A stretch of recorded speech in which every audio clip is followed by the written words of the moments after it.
Hey guys, Akefom again, and today I want to make a level-by-level analysis episode 2 for my level-by-level analysis for Dishonored. So I did episode 1 and it was on the prologue level of Dishonored. Now I want to come back and do episode 2 like I promised you guys that I'm going to keep pumping out new episodes. And so in this episode we're going to talk about the prison level and the solo level within Dishonored and kind of the design that go within those levels. So if you haven't checked out the first episode, I recommend you guys go and check it out. I would leave a link somewhere here that you can click and probably go there. But now let's talk about the two level that I'm gonna focus this on. Essentially they are one level, but like it is, you can feel that it is split into two parts. The first part being the prison and the second part being the solo level. Now I'm gonna continue where we left off. We left off when the Dishonored logo kick in.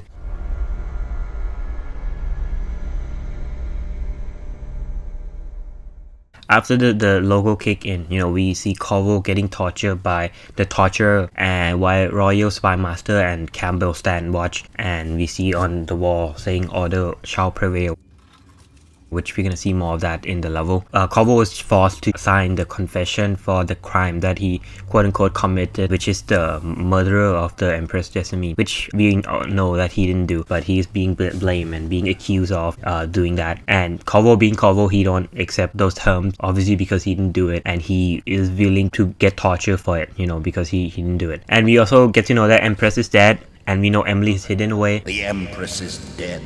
Her daughter Emily is hidden away, and no one will ever know the truth.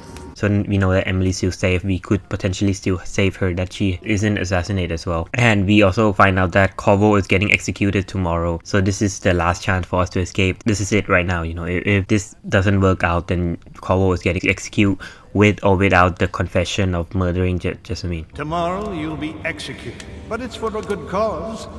This country needs strong leadership now. Spy Master kind of point out the plot that he have in taking over Dunwall. He said that person at the wrong place at the right time, and someone had to take the fall, which is Corvo in this case. He was supposed to be finding out about the cure for the rat plague. He was supposed to be back in Dunwall at the time that they planned to do this, but well, Corvo came at the right time, and the Spy Master took that opportunity to its fullest. When something go bad, you either be worried about it or you take advantage of that. And that's the kind of character the Royal Spy Master are. He take advantage of things that happen even when he didn't plan for it, but he always win. But it turned out well. You were in the wrong place at the right time, and someone has to take the fall. Goodbye, Corvo. Then you went back to your prison, you get locked up again. Now it's your last chance. If you don't do something now, you're dead, right? Then all of a sudden guard come to you, give you a meal, and he said this meal come from a friend, and he leave it there. He leave a tray of food there. You should eat, Corvo. This meal comes from a friend.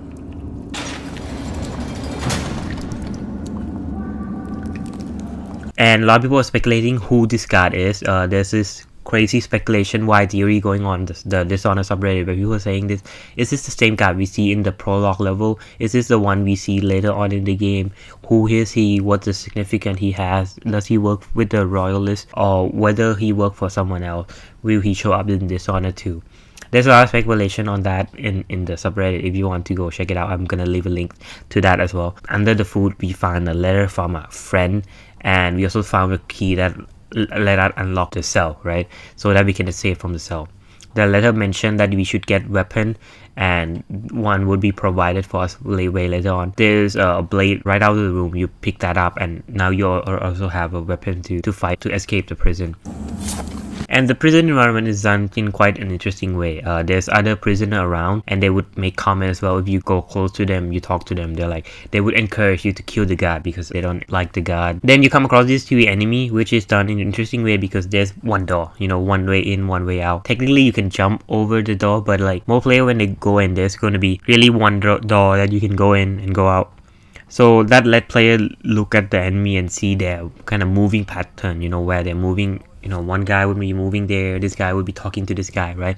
So it gives you kind of understanding of, okay, the enemy gonna move around a little bit, and you can learn about choking enemy or killing them silently and other type of stuff that you can do within the game. So it allow player to learn about the mechanics and stuff like that. So you can choose to do lethally take out all these guys or non-lethal, which is something you gonna get to choose as the game progresses. I'm not gonna keep pointing out that you can kill someone or not killing someone, because you can kill everyone in this game, I mean the enemy at least, and you can play the game without killing anyone. So that is something that you should know going into it. I'm not gonna keep saying it because I will be here why if I tell you that you can kill this enemy, you cannot kill this enemy, right? So you know that. So yeah, after those guys, then the next room you can kind of get the gun from the wall, and this is the first time outside of the prologue level that you can acquire a gun, which is a cool weapon that you can use. Then you go to the next area. The door is locked. The only way you can go is go up. You go up a little bit, you approach, there's another door, but you hear enemy from the other side. So what you do is you peek through the door, which is what the game kind of encourages you to do, because you hear the enemy, you don't know where he is. There's a door between you and the enemy. The smart player would obviously try to use the door to peek through the door and try to see where he is, right? Get kind of like the proximity where he is, which he is actually standing in front of you if he doesn't get alerted before. So it's actually kind of easy, but it let player kind of familiarize with a lot of mechanic. It plays it in such a way that it kind of encourages you to peek through the door, get you familiarized with the mechanic of peeking through door, learning where the enemy are and stuff like that. In there?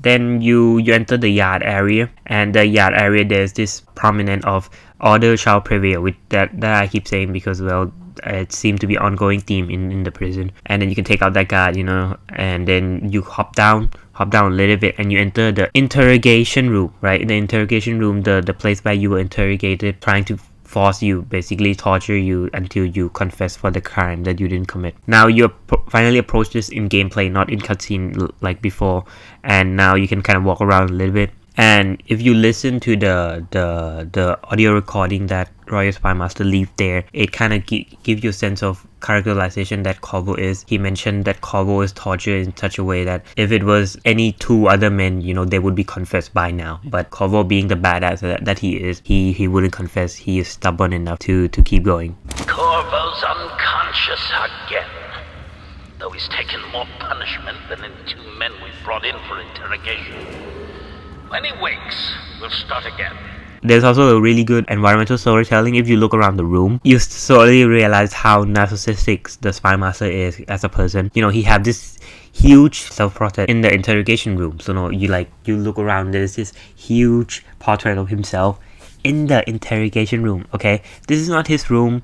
This is the room in the prison that he interrogate people. And you can also see that the chair that he sit in, it's very like prestigious when you compare to the other environment. So you can tell that like he is so narcissistic. You know, even when he torture people, he expect other people to think about him, to see him, right, as like the figure that he is. And seeing other people torturing, I think he has to enjoy a lot to kind of set his room there, set all the stuff over there. And very narcissistic person, because all he think about is himself. Everything revolves around him. And it's a really cool environmental storytelling that I feel like a lot of people would miss.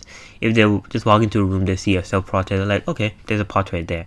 But if you think about it, wait, we're in a prison, we're in an interrogation room within a prison, and this guy is sick. Not only does he enjoy the suffering of other people, he do so while feeling good about himself. So yeah, this guy is kind of sick. He's sinister looking, and his character is downright just villainous. Then we go and get an explosion. In that room, there's also a book on Overseer if you want to read about that. There's a lot of book in this game. This is the only one I'm gonna kind of describe a little bit. It's kind of tell you kind of like how the Overseer came to be. I wouldn't be describing all the book because there's like a ton of them, and there's so much lore and so much stuff within the game, so much secret. So I'm gonna point out some of the stuff that I find interesting. So some of the stuff I might skip. Doesn't mean that I don't know about them, or that doesn't mean that I don't think they're unimportant. I might be skipping some of the stuff going forward. Then we follow the enemy to the yard. Notice how we kind of retread the same ground, you know, after we hop down from the upper area. Going down here, get the explosive, right? After we did that, we go back the same way. And now it kind of teach you a little bit as a player to start thinking about your environment, because we hop down there, we didn't check out behind us at first, right? If you actually check, you can't actually go out back then. But like as a player, when you go back there, now you start realizing, oh wait, if I have jumped down, what would have happened, right? And that kind of plant the seed in your head a little bit, even though it might not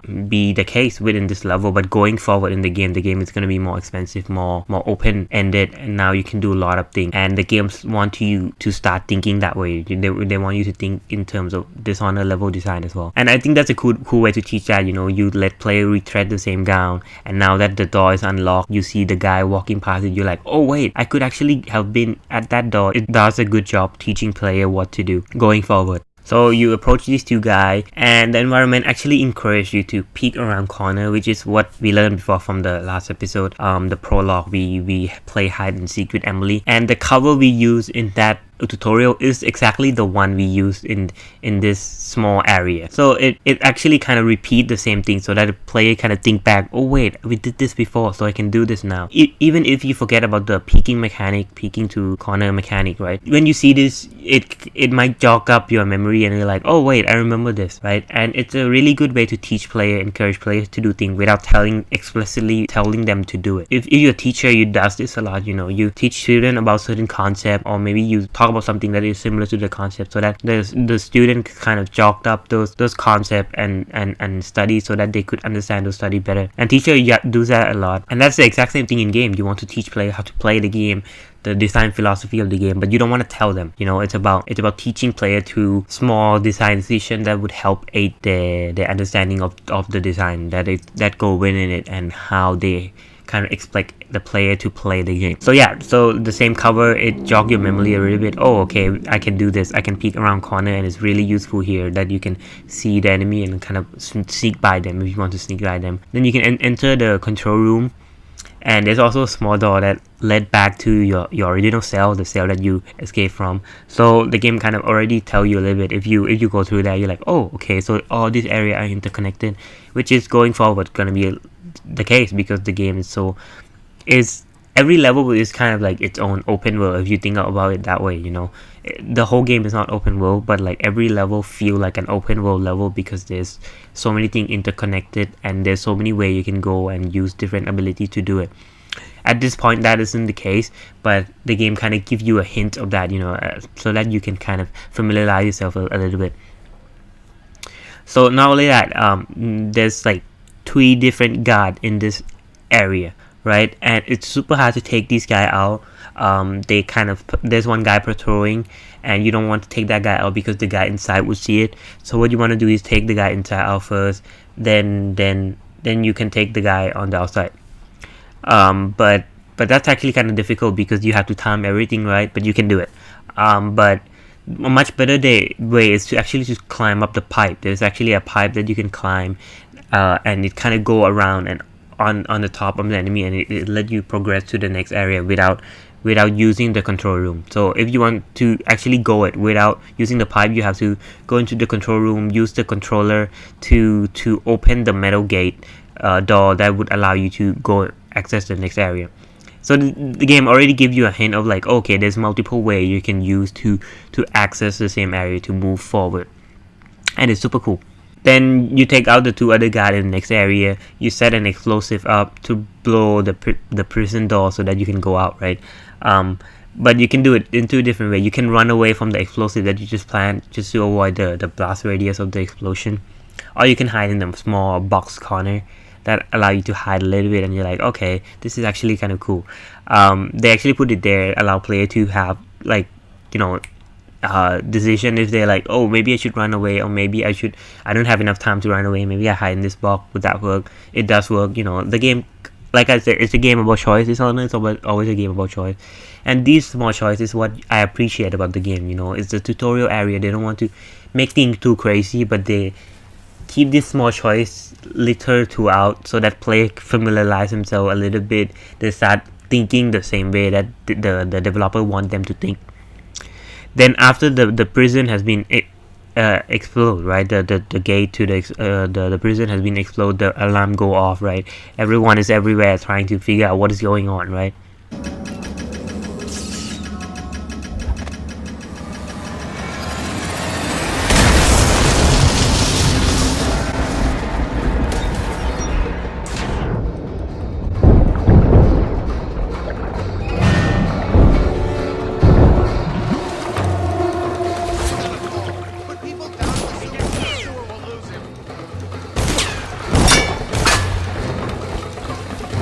Now you can escape the prison and you can access to the Dunwell Water District, which is the silver area, which is the second part of the level. Like I said, the first part is the prison, the second part is the silver area, and that's exactly why we're going there. And I want you to guys to notice the drastic change in the verticality.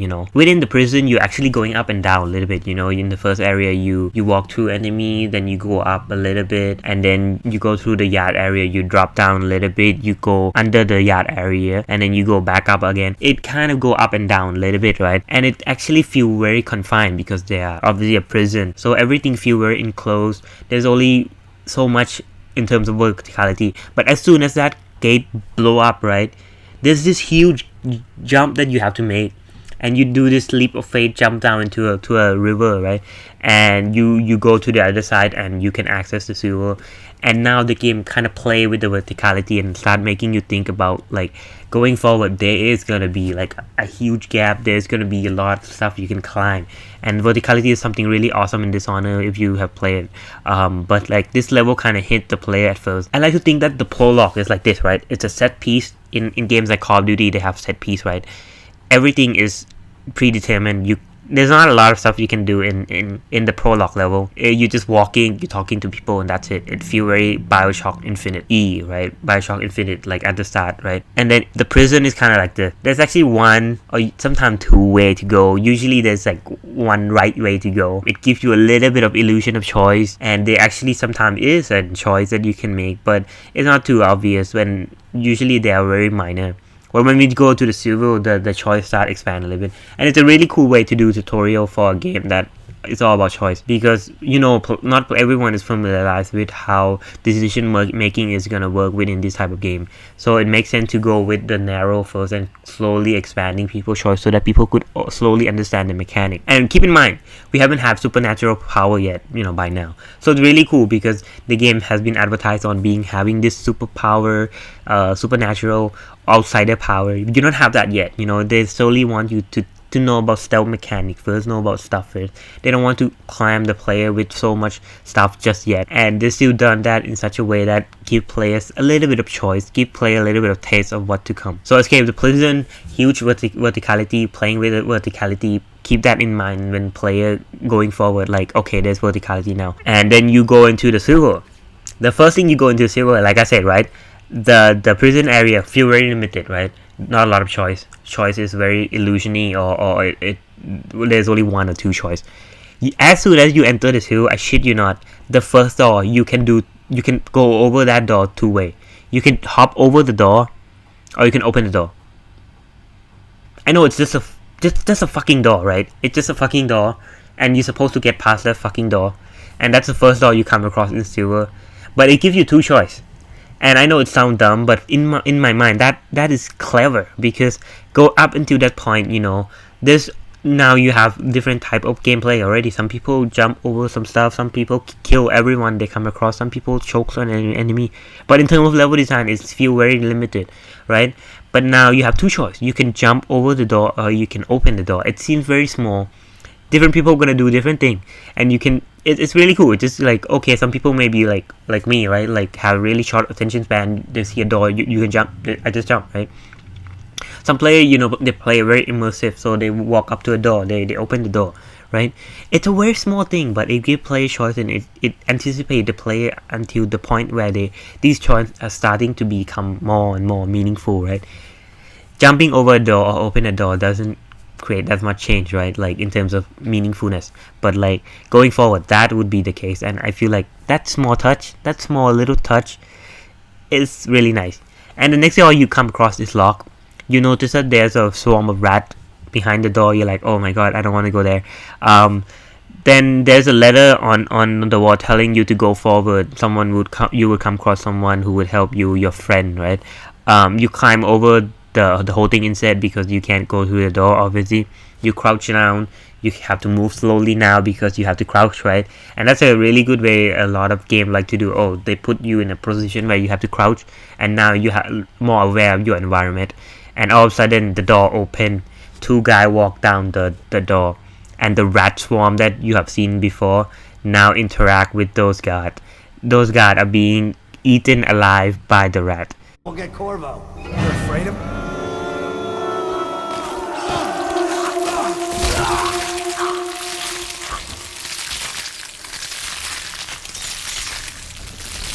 and that kind of gives you the severity of and kind of like the violence that the rat are within the game, which is like really cool, because up until this point we hear people talk about it, we hear Jessamine talk about it, we hear the guard talk about it with us, like, oh, the whole rat plague is going on, it's so bad, it's horrible, right? But up until this point we don't have an understanding of what the rat plague really are. But as soon as we see someone get eaten alive by a rat, you're like, okay, this is where it's going, right? This is like, okay, this is kind of crazy. So it's a great example of show don't tell. In movie we have this term, and movie and TV show, when you write something, right, you don't want to write in such a way that the characters spout out exposition that tell you everything about everything, right? You want to show people, especially when it comes to the characterization that they have and stuff like that, right? You don't want the character to say, I'm a strong, confident man who are really good fighter. You don't want characters to say that. You want characters you should show that, right? You know, like if you're a badass, you know, you are good at fighting, like think of like Black Widow in Marvel movie, right? They don't have to tell us that Black Widow is badass. We know Black Widow is badass. Agent Romanoff is badass in the Marvel movie, right? And it's come down to the way she is portrayed, right? Like she kicked Tony Stark ass. We see her side by side with the Avenger beating all the enemies, right? And just like that, we understand kind of like the significance that rat plague is without telling us, right? Without having to tell us, oh wow, the rat plague is so bad, it's horrible, right? We now get it because we see it firsthand, see like what kind of shit it does to people and like how it eaten people alive, you know. After that, after we see the severity of that, right, we walked up a little bit and we see environmental storytelling. We see on a wall, right, like you can't kill the rat plague, and that instills even more fear to the player. You see people eaten alive, you're like, oh shit, if I found this rat in the game, I would be running away, right? Then you see environmental storytelling that kind of hinted more about the severity of the rat. You're like, okay, shit, it's getting real. And that's like kind of like build up your kind of expectation, your fear that going into it. It kind of reinforce that, right? And then, you know, the next room, bam, you see this wave of rat running towards you from the other side of the area, right? And they kind of crossing the bridge. And the first thing most players probably do is jump in the river and run away, right? Try to avoid the rat because they know they're scary. But if you actually look a little bit, they actually are going for the corpses, not going for you. So if you actually try to take them out, you actually can. And the easy way you can actually use it is actually to use the environment. There's a bottle right there. You can throw the bottle at the rats, and that's gonna take out most of them. Use the blade to cut them off. Or you can just jump in the river.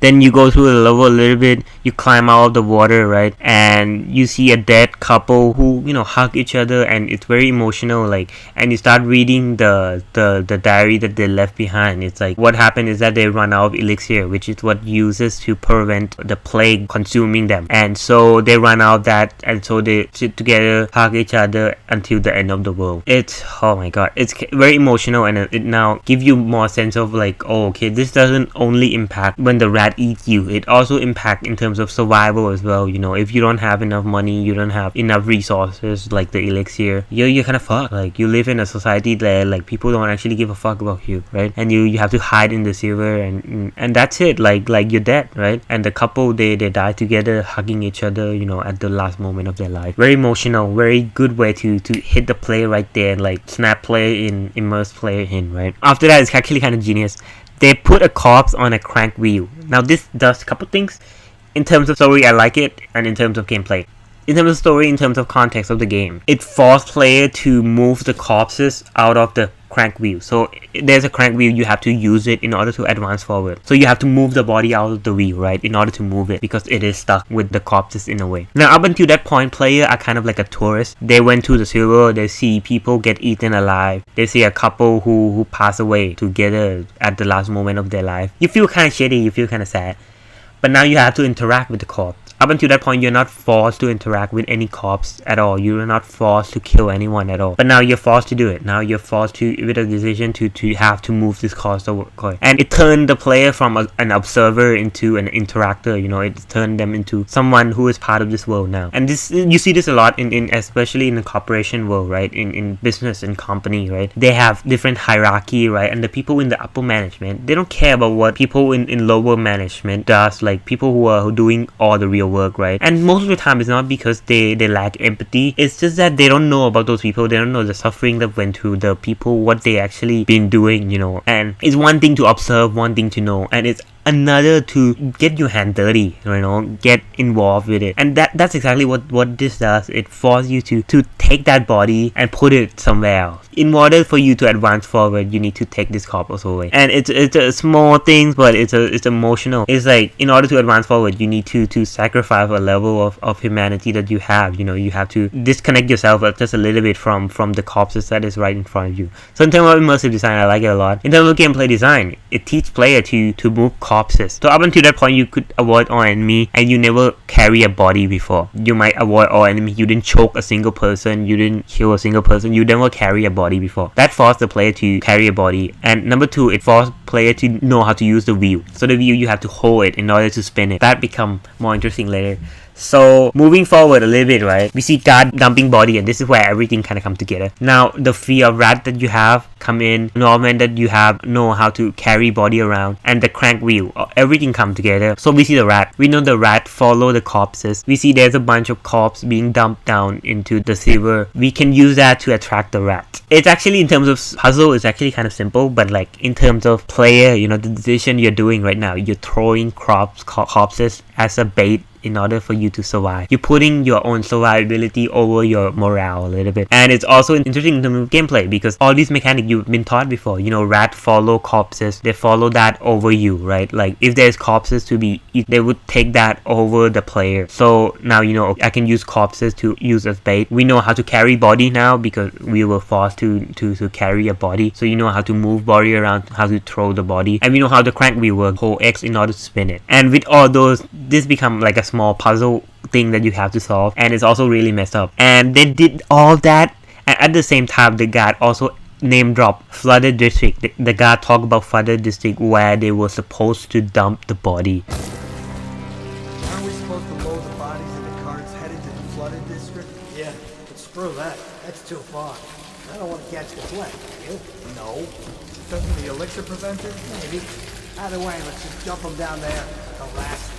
Is actually area you visit later on in the game where they actually dump all the people who will suffer from the rat plague. And this is interesting because not only does it hint about what to come, it actually shows the morale and the situation and how bad it is in Dunwall. You know, these guys are so scared of the rat plague that they don't want to go to the flooded district, because chances are if you go to the flooded district, you're gonna get plague. So what they do instead is they just throw the corpses in the sewer. And what that does is that risks people who live in Dunwall, people who reside within Dunwall. You know, they're willing to risk everyone's life by throwing these corpses in the sewer rather than putting it where they are supposed to put it. And I know it's messed up. No matter how you put it, you know, throwing corpses away to not only not give them proper burial, but like also not giving a fuck what that could cause, right? Because the plague is a big thing and it's a big situation. It shows that the selfishness of the god and how bad it has become, that people are so scared of the place they were supposed to use it to avoid the problem in the first place. So like all these happened within one moment, right? The three mechanics that we learned before, using in such a way that is so impactful to the player in terms of emotion, and the guard name dropping an area later on in the game while also showing the morale and the situation and how bad it is within the context of the game. That happened in one moment. I love that room so much because everything up until that point lead up to that moment, and everything you learn up until that point lead up to that moment in the sewer, right? And so it's so cool that when that happened, and then you also get context which is useful later on when you go to the flooded district. It's so cool. The game does a good job of integrating everything together.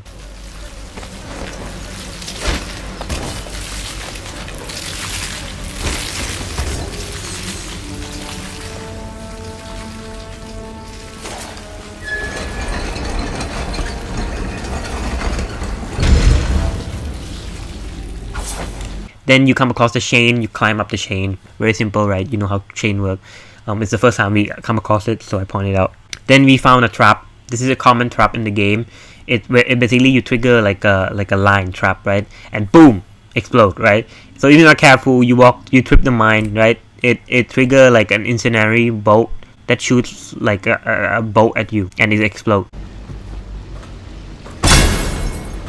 Now there's so many ways to disarm it. You actually can go up to the launcher itself, disarm it, right? Or you could technically use an environmental item. You throw that item at the trigger so that it would trigger the trap, right?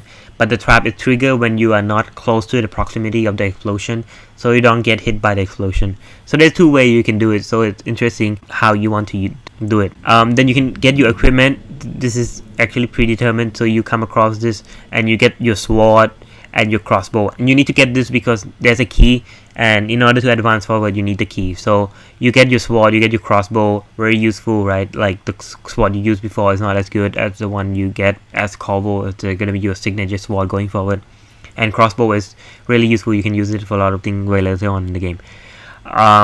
Then you face with the same trap again, but now it's interesting because there's even more way to solve this, and I like this area because you walk into it.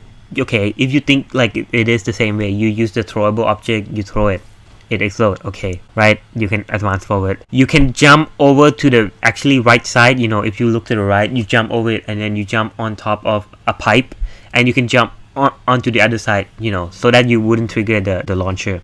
Or you can break the wooden fence to your right. There's a wooden fence that is like destructible, so you can destroy it, and then you can jump to the other side as well.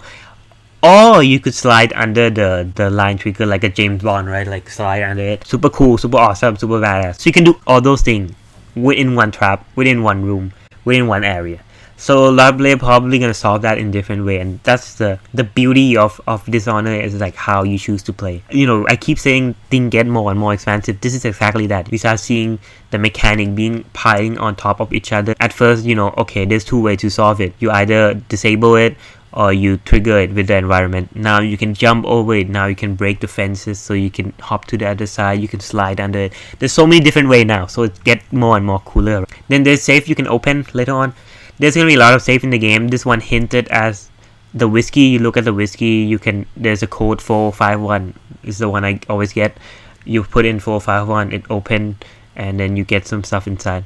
I might not be talking a lot about the safe because it's not that interesting. Usually you get money, you get rune, you get stuff like that. You know about them. You can find that out on internet. People do like comparison how to open all the safe within the game, stuff like that, right? For achievement purposes and stuff like that.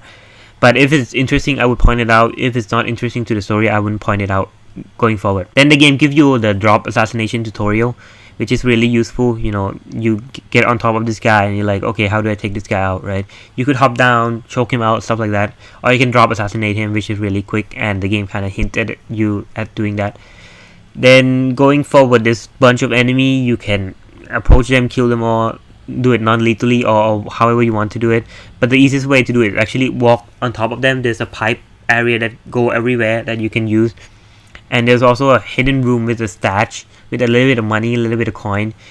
It doesn't have a lot of money, but it's, like I said, it's early on in the game, so they didn't want to give player too much money, I guess. So in that room they consider it a hidden stash, but there's not that much money. It's a waste of time.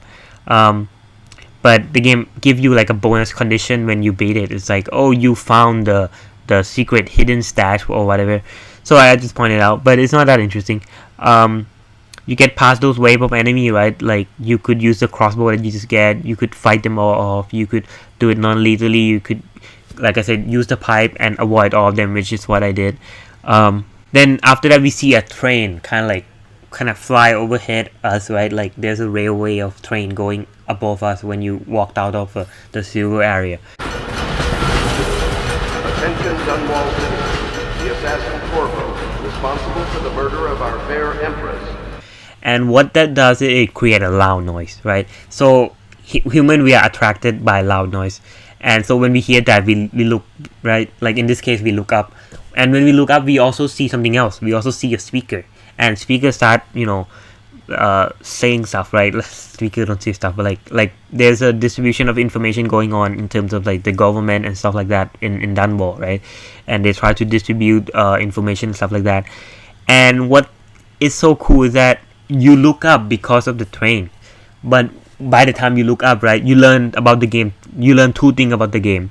You learn about the train, which is like, oh, this game have train. That's pretty cool, right? Industrialistic train that has steampunk element, like cool, right? That's very Dishonored design. That's really cool. But you also learn about the speaker, which is going to be much more significant later on in the game, because you're going to hear a lot of these and you're going to be like, if you didn't know that, you're going to be like, wait, where is that coming from? Why I'm hearing like a speaker and I don't know where the speaker are, right? But like when you look up, you see the speaker, you know where the sound is coming from, you see the train going by. So it's getting two birds with one stone. And in terms of design, I have to respect that, because I know people like to use cutscene in order to teach people. It's like, it's stupid, don't do it. Like, don't teach people with cutscene, right? Teach people to mechanic.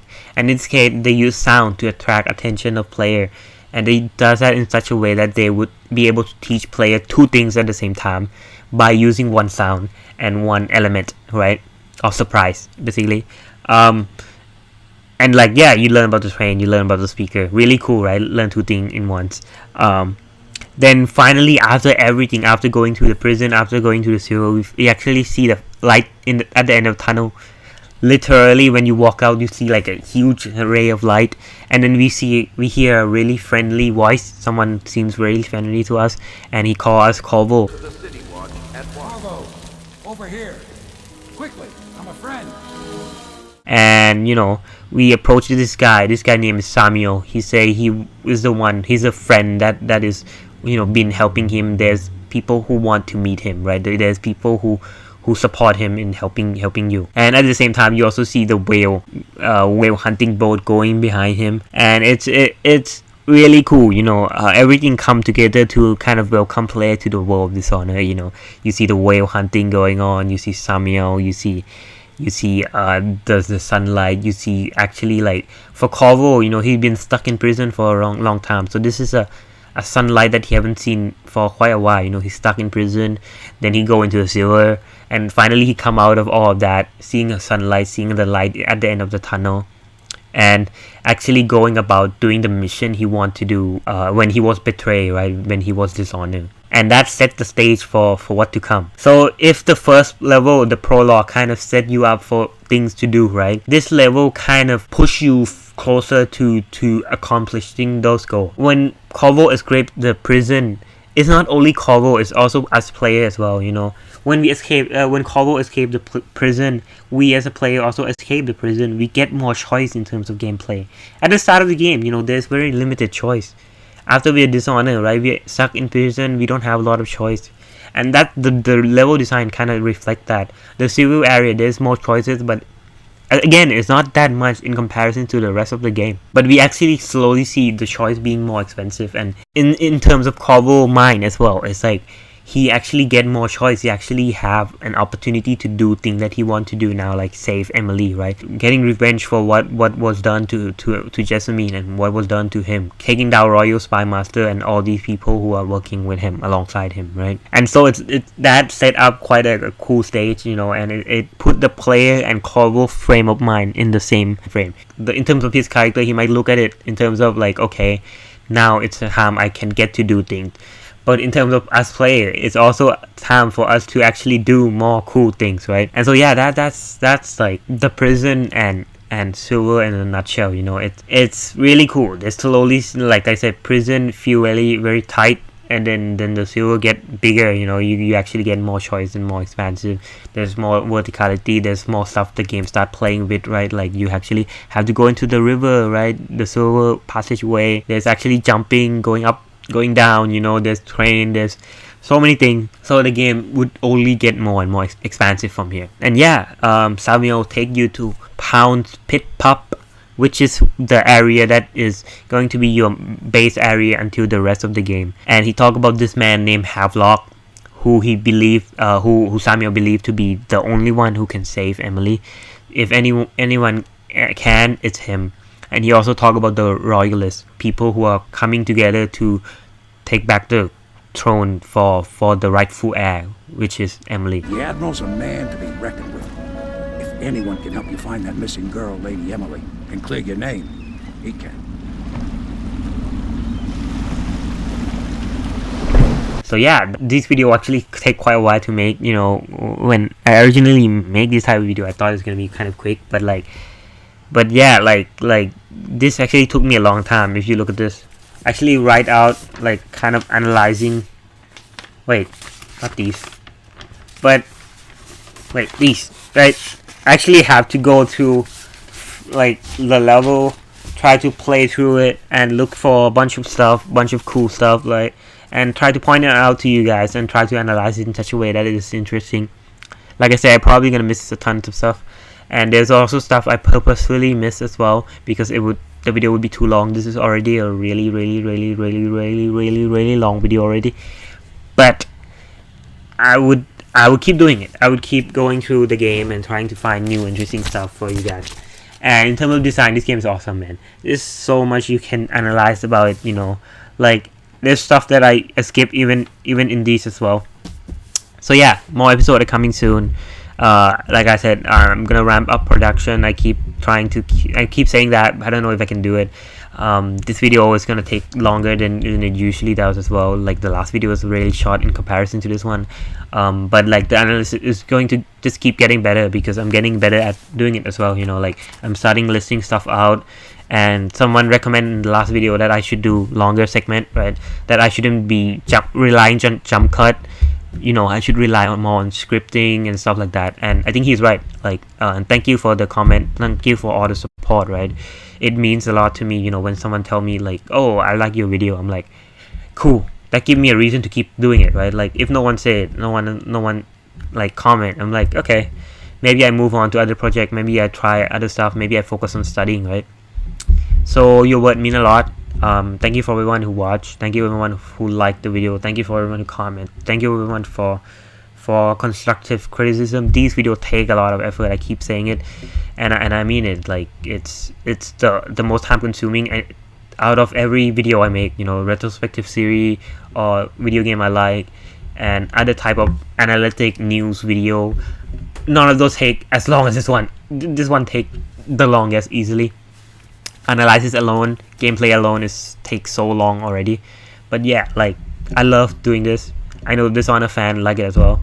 I posted it on the subreddit. A lot of people seem to like it. If you came here from the subreddit, hey, my name is Hakam in Dishonored subreddit, so you can follow me there as well. I think you can follow on Reddit, right? I'm not sure, but like yeah, you can talk with me. I post on Reddit all the time, both with my video or when I find stuff interesting. I comment all the time, so hang out there as well. And if you watch this video, you come across this video, you don't know about the subreddit, we have Dishonored subreddit, we talk about Dishonored stuff, and there's also a ton of cool people there. And if you like Dishonored, that's a great place to be, you know. And I make a lot of Dishonored content. It's the content that I focuses on. I also do other type of content on my channel, and most of you probably know that as well. And this video is already too long as well, but I'm kind of rambling because it's awesome to do this video. I like this video a lot. Just want to thank you guys. You know, it's awesome to do this, and it's awesome to do this for you guys. And seeing how much people like this series, it means a lot to me. You know, I try a lot of series, and this one seemed to fit really well with a lot of people, but it takes a lot of time. But you know, something meaningful usually take a lot of time. So thank you for watching. See you guys later. Peace.